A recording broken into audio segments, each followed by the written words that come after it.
Dear parents, good morning. आज का जो ये मैं वीडियो बना रही हूँ ये केवल स्वस्थ्यन के अभिभावकों के लिए नहीं है, ये सारे अभिभावकों के लिए है जो अपने बच्चों के लिए स्कूल देख रहे हैं। आजकल एडमिशन्स चल रहे हैं और अभिभावक स्कूलों में जाकर स्कूलों के बारे में जानने की कोशिश कर रहे हैं। हम लोग भी उस प्रोसेस से गुजर रहे हैं। पेरेंट्स आ रहे हैं और स्कूल के बारे में जानना चाह रहे हैं। यह वीडियो बनाने का जो मेरा मन हुआ वह इसलिए हुआ कि मुझे पेरेंट्स को ये बताना है कि उनके प्रश्न क्या होने चाहिए, उन्हें एक स्कूल में जाकर के कौन सी चीज़ को चेक करना है। उनके बच्चों के भविष्य का सवाल है तो उन्हें एक स्कूल में जाकर के स्कूल में क्या पूछना है, क्या स्कूल बच्चों को दे रहा है। तो मैं अभिभावकों के प्रश्नों से शुरू करूँगी। जैसे अभिभावकों का कहना होता है कि क्या एक्टिविटीज़ स्कूल में होती हैं। देखिए, सबसे पहले तो अभिभावकों को एक्टिविटी और इवेंट में डिफरेंस करना समझना है। इवेंट और एक्टिविटीज़ स्कूल में ज़रूर होनी चाहिए, लेकिन बौद्धिक, इंटेलेक्चुअल, वो एक्टिविटीज़ जिसमें बच्चा अपना दिमाग लगाने की कोशिश करे, वो केवल स्कूल में पेन और पेपर तक सीमित ना रहे। उसको ऐसी एक्टिविटीज़ का मौका मिले जिसमें वह सोचने की कोशिश करे, अपना कॉमन सेंस अप्लाई करे और अपना थिंकिंग स्किल अप्लाई करे। इवेंट डिफरेंट थिंग है। आजकल क्या हो रहा है देखिए स्कूलों में, क्योंकि अभिभावकों को हमें इम्प्रेस करना है, हमें इस बात से इनकार नहीं करना है कि शिक्षा का कॉमर्शलाइजेशन हो चुका है। अब शिक्षा एक बिजनेस बन गया है और ये भी एक कटु सत्य है कि शिक्षा महंगी होती जा रही है। सस्ती शिक्षा अब संभव भी नहीं है, बिल्कुल संभव नहीं है सस्ती शिक्षा। अगर अभिभावकों को लगता है कि शिक्षा सस्ती होनी चाहिए तो ये उनकी गलतफहमी है। मुझे ये कहने में ज़रा भी संकोच नहीं है। तो जैसा आप डिमांड करेंगे हमसे, हम वैसा ही आपको सर्व करेंगे, क्योंकि हमें आपको इम्प्रेस करना है। हम लोग यह जानने की कोशिश नहीं करते हैं कि बच्चे को स्कूल में मिलना क्या है।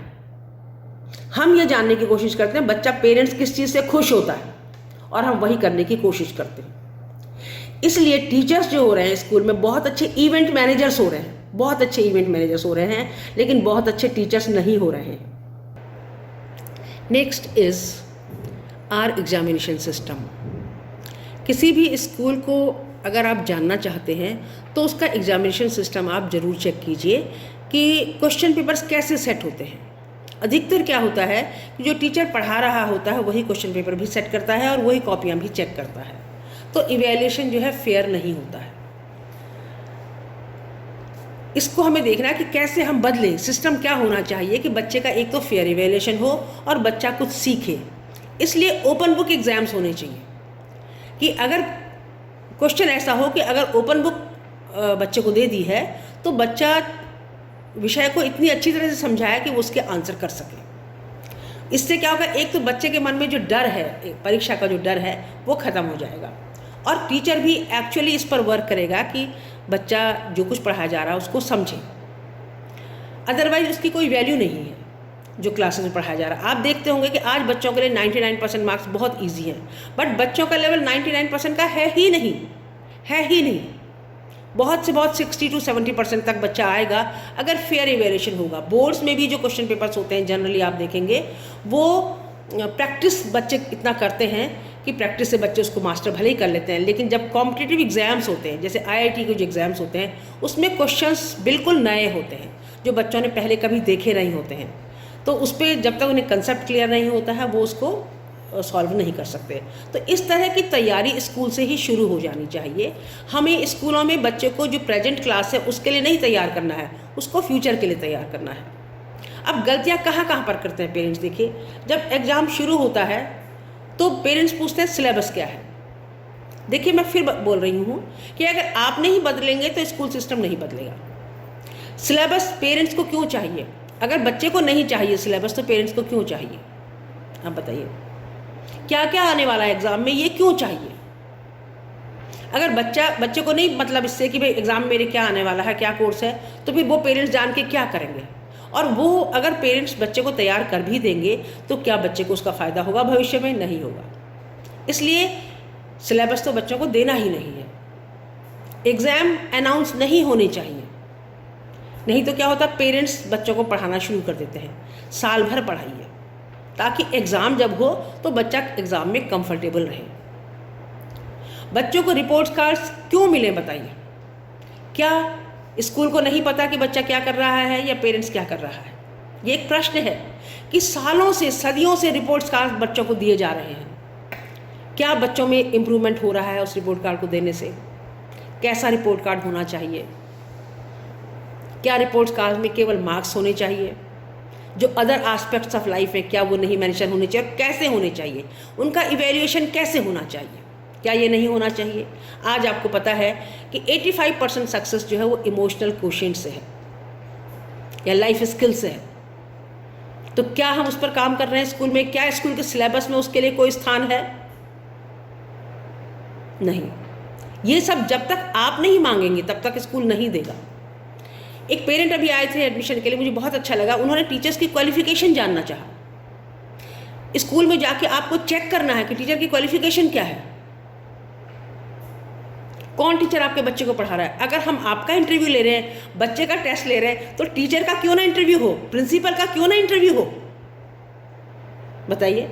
बिल्कुल हो, आपका अधिकार है। अगर आपके बच्चे का इंटरव्यू हो रहा है तो आपको भी हमें प्रिंसिपल का इंटरव्यू लेना है कि देखें प्रिंसिपल क्या जानती है, टीचर क्या जानती है। लेकिन उसके लिए आपको तैयार होकर आना पड़ेगा। आपको पता है, मुझे इंटरव्यू आपको पता होना चाहिए कि आप इंटरव्यू में क्या पूछेंगे प्रिंसिपल से या टीचर से, है ना। जब आप ये सब सिस्टम शुरू करेंगे तब स्कूल बदलेंगे, नहीं तो स्कूल नहीं बदलेंगे। नेक्स्ट देखिए, जो हमें सोचना है एजुकेशन सिस्टम पर। अगर मैं बच्चे को बताती हूँ कि एवरेस्ट की हाइट ये है या अर्थ का मास ये है, इतना मास, इतना हैवी है, इतने किलोग्राम है अर्थ का मास, तो आज तक कभी किसी बच्चे ने ये नहीं पूछा कि मैम ये कैसे कैलकुलेट हुआ, एवरेस्ट की हाइट कैसे नापी गई, या अर्थ का मास कैसे लिया गया। ये हमारा एजुकेशन सिस्टम है जिस पर प्रश्न भी नहीं उठ रहा है। ये पॉइंट आपको कभी किसी वर्कशॉप में, प्रिंसिपल्स वर्कशॉप में या एजुकेशन पर जो लेक्चर्स होते हैं कहीं नहीं सुनाई देगा, क्योंकि जो लोग लेक्चर्स दे रहे हैं उन्होंने कभी क्लासरूम्स नहीं फेस किए हैं। तो आपको जागना है, आपको ये देखना है कि मुझे स्कूल से क्या एक्सपेक्ट करना है कि जिसका मेरे बच्चे को भविष्य में फ़ायदा हो। अधिकतर पेरेंट्स वही कॉमन सी चीज़ें, ट्रेडिशनल चीज़ें एक्सपेक्ट करते हैं स्कूल से, और इसीलिए फिर स्कूल्स अपने को नहीं बदल पाते हैं। आपको अपने बच्चे का इंटेलेक्चुअल लेवल चेक करना है कि बच्चे का थिंकिंग स्किल में कितना चेंज हुआ है, बच्चे को अपने कॉमन सेंस को अप्लाई करने में कितना चेंज हुआ है, बच्चे का डिसीजन मेकिंग कितना इम्पोर्टेंट, कितना अच्छा हुआ है। ये सारी चीज़ें आपको जज करनी है, और स्कूल इसके लिए क्या कर रहा है इसको आपको प्रश्न पूछना है। हम कहते हैं बच्चा एंथुजियास्टिक हो, बच्चा क्रिएटिव हो, बच्चा गुड ओरेटर हो, बच्चा पंक्चुअल हो। कैसे होगा? अगर हमें बच्चे को पंक्चुअल बनाना है, चलिए ठीक है, हम मान लेते हैं कि punctuality is a great value. कैसे बनेगा ये आप पूछिए, स्कूल से पूछिए कि कैसे बनेगा मेरा बच्चा पंक्चुअल, मेरा बच्चा एक अच्छा ओरेटर कैसे बनेगा। अगर एक टीचर अच्छा ओरेटर नहीं होगा तो बच्चा एक अच्छा ओरेटर नहीं बन सकता। टीचर को पहले अच्छा ओरेटर बनना होगा। ये सब हमें लीड बाय एग्जाम्पल करना होगा, प्रिंसिपल को लीड बाय एग्जाम्पल करना होगा। जितनी वर्च्यूज़, जितनी वैल्यूज़ हम बच्चे में इनकलकेट करना चाह रहे हैं, वो प्रिंसिपल को पहले एग्जाम्पलीफाई करना पड़ेगा। That should be the role model principal, और फिर वो प्रिंसिपल से टीचर्स पर आएगा और टीचर्स से फिर बच्चों पर जाएगा। ये ऊपर से नीचे परकोलेट होगा, नीचे से ऊपर नहीं जाएगा। तो सबसे पहले आपको इंटरव्यूज़ लेने हैं, आपका हक है कि आप मेरे बच्चे को आप एंथुजियास्टिक कैसे बनाएंगे। मैंने टीचर से कहा, पूछा कि भाई कैसे बनाओगे आप एंथुजियास्टिक। टीचर्स ने अलग अलग आंसर्स दिए। जब तक टीचर खुद एंथुजियास्टिक नहीं होगा, बच्चा एंथुजियास्टिक कहाँ से बनेगा। पेरेंट्स एंथुजियास्टिक नहीं होंगे, बच्चा एंथुजियास्टिक कहाँ से बनेगा। अगर पेरेंट्स आलसी होंगे तो बच्चा भी आलसी बनेगा। वही स्कूल में भी है। तो ये सब बातें आपको समझनी है कि किन पॉइंट्स पर आपको स्कूल को रेट करना है और तब जाकर के ही स्कूल को सेलेक्ट करना है और तब स्कूल बदलेंगे। स्कूलों को बदलना है। जो पॉम्प एंड शो पर हम लोग बिलीव कर रहे हैं, यहाँ सजाना है, पेरेंट्स आने वाले हैं, आज डेकोरेशन हो रही है, सब हो रहा है, ये सब क्यों? ये सब क्यों? मुझे अभी एक स्कूल के फंक्शन को अटेंड करने का मौका मिला, तो वहाँ पे फंक्शन में टीचर्स ने शुरू में कुछ गलती कर दी। तो मेरे बगल में कोई प्रिंसिपल बैठी हुई थी, मैंने उनसे कहा, मैंने कहा आज फंक्शन के बाद पता नहीं कितना को डांट पड़ने वाली है। और यही होता है स्कूल में, जरा सी गलती कर दी, पेरेंट्स पर इंप्रेशन गलत चला गया, फिर देखिए टीचर की क्या स्थिति होती है, क्योंकि पेरेंट्स कहीं नाराज ना हो जाए। हमें स्कूल को बॉदर नहीं करना चाहिए, स्कूल को बॉदर करना चाहिए कि उसका एजुकेशन सिस्टम बहुत साउंड है और उसे पेरेंट्स को कन्विंस करना है कि स्कूल में क्या होना चाहिए। उन्हें सिखाना है पेरेंट्स को कि उन्हें स्कूल में क्या उन्हें स्कूल से क्या एक्सपेक्ट करना है। नेक्स्ट है आपका, देखिए हॉस्पिटैलिटी है स्कूल की।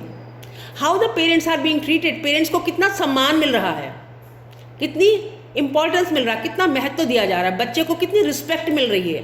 क्या बच्चे को वीआईपी की तरह ट्रीटमेंट हो रहा है कि नहीं हो रहा है? बच्चा कैसे सीखेगा हाउ टू रिस्पेक्ट अदर्स जब तक कि वो खुद से वो ट्रीटमेंट उसको नहीं मिलेगा।